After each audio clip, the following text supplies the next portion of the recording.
The Atacama Desert in Chile is the driest place on Earth, a landscape so sterile that time seems to stand still. But in its most remote, inaccessible highlands, time has not stopped. It has reversed, systematically erasing the most fundamental achievement of humanity: written language and recorded memory. Dr. Simón Reyes, a distinguished paleo-linguist and expert in extinct writing systems, was hunting a geographical legend. Ancient indigenous myths spoke of a white place where all markings vanished, a land that shed its history. His search, guided by subtle anomalies and satellite thermal imaging, led him to a vast, high-altitude plateau. There, dominating the landscape, were the remains of an impossibly large, geometrically precise structure made of smooth, white stone blocks.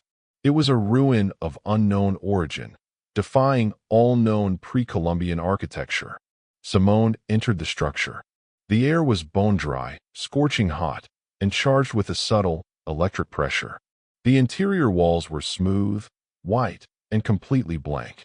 He found faint scorch marks and subtle indentations where ancient hieroglyphs should have been, but they had been perfectly, systematically erased. The ruins were centered around an immense, crystalline rock formation. It was pure, blinding white, and visibly radiating a subtle, distorting field of energy.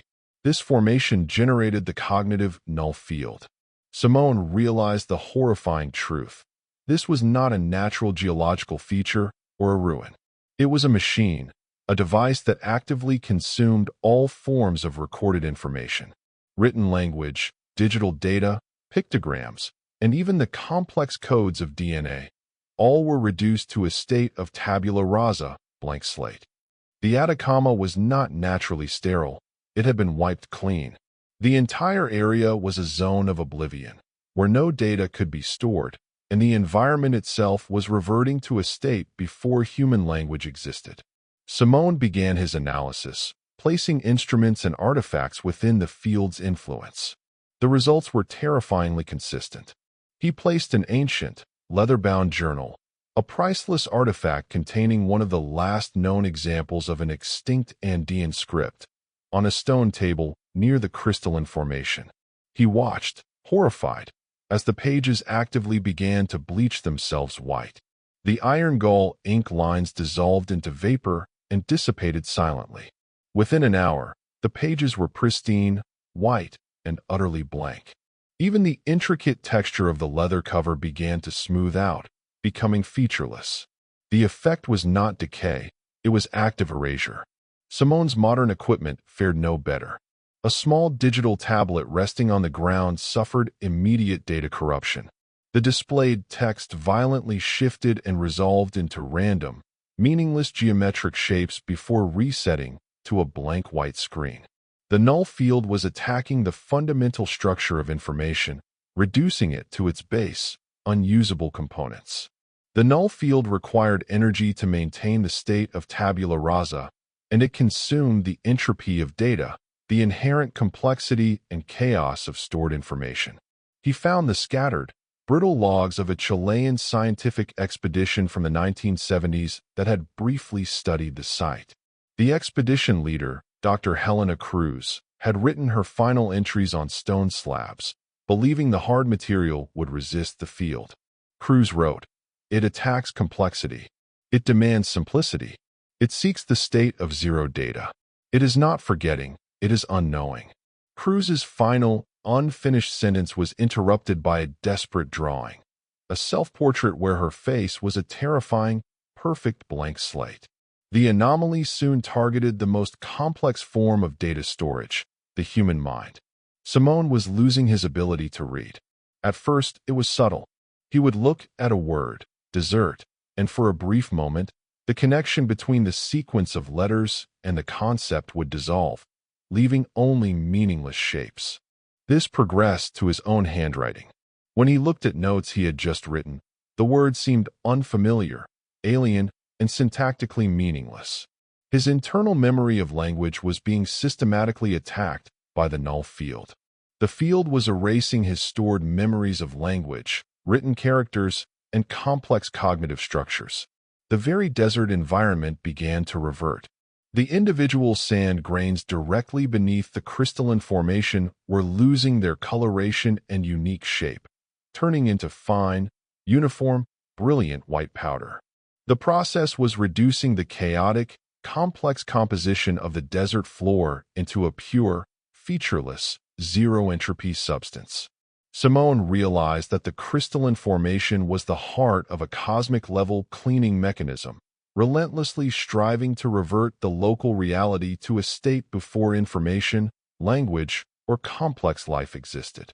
He theorized the original structure was built not by humans, but by something that sought to contain the natural, aggressive simplicity of the crystal. The structure had failed, and the crystal was now loose, achieving its mission of absolute erasure. Simón's final, desperate realization: he had to destroy the crystalline formation before the field consumed his ability to communicate, to remember his own name, or to form the simple cognitive link between a signifier and its signified. Simón formulated a plan to generate a catastrophic counterdata burst. He would use the most powerful digital storage device he had, his shielded, industrial-grade data logger, and program it to execute a massive, chaotic, random data write/read loop directly at the crystalline formation. The resulting data stream might overload the simplicity mechanism. He returned to the center of the ruins. The null field was overwhelming. The smooth, white walls of the ruin were actively melting and smoothing out, the texture dissolving into a pure, featureless white surface, erasing the last vestiges of human interaction. The air was tense and heavy with the heat of kinetic energy being released by the consumption of entropy. As he approached the central crystal, Simón felt his own mind slip. He could no longer pronounce his own name correctly.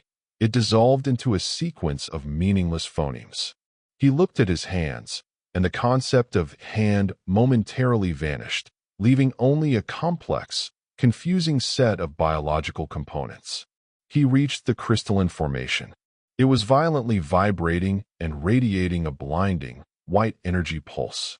Simón, through his data logger, programmed for the counter-data burst, directly at the crystal. The logger hit the white surface, and the null field reacted immediately. Instead of exploding, the logger was instantly, silently reduced to a puddle of molten, featureless plastic and metal. The Tabula Rasa had consumed the data stream instantly. Simón was thrown backward.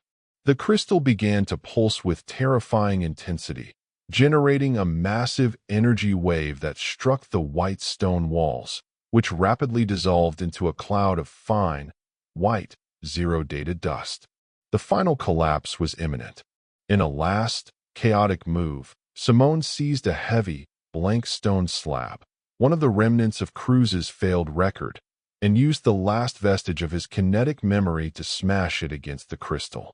The simple, raw, chaotic physical impact, an act of purely kinetic, non-linguistic defiance, was the only thing the null field could not process. The crystal cracked, not with a bang, but with a sudden, profound, sucking silence. The energy pulse stopped instantly. The null field collapsed. Simón Reyes was found days later, dehydrated but alive. The ruin was gone, replaced by a deep crater. The crystal was reduced to fragments. The threat of the null field was neutralized, but the field achieved its final victory over its last witness. Simón had not suffered physical paralysis or blindness, but the erasure of his language center was permanent. He could speak, but every complex word he used, hypothesis, archaeology, linguistics, was met with crippling cognitive dissonance. His mind violently rejected complexity.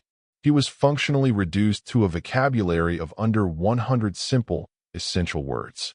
He could only communicate in short, concrete phrases, divorced from abstract thought or historical context. The most terrifying consequence: he was obsessed with erasure. He spent the rest of his life traveling to museums and libraries, compelled to run his hands over books and texts, feeling the urge to reduce the complex information back to the simple, white blankness that was etched into his mind. He couldn't write, couldn't read, and couldn't remember the details of his own work.